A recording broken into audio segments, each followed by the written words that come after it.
Пищевой комбинат «Кладовая Алекмы» организовал специальную ярмарку. Таким образом, предприятие отметило свое десятилетие и сделало подарок жителям Алекминского улуса.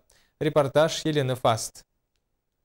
Круглую дату отметили работники кладовой Алекмы. 10 лет назад пищекомбинат, чья продукция стала сегодня привычной каждому алекминчанину, открылся в торжественной обстановке. Большие цеха, современное оборудование практически сразу позволили охватить район молочной продукции. Молоко, сливки, сметана, йогурт, кефир и многое другое. Главное, все из абсолютно натуральных продуктов. Юбиляры украсили свой праздник двумя подарками. На площади царила веселая ярмарка, где можно было приобрести овощи, мясо, молочку в ассортименте. Пока я только мясо купила. Мясо разнообразное, да, там и печень, и язык, да, большое разнообразие, мясной продукт, да. Хорошо идет торговля, да. Уже кабачки раскупили у нас, свеклу взяли. Хорошо берут.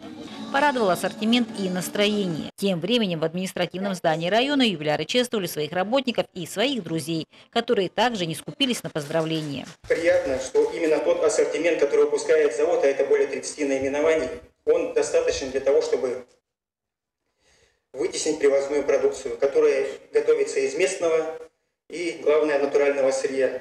Говорили здесь и о планах. Перед нами сейчас стоит задача развивать уже молочное и мясное животноводство. Поэтому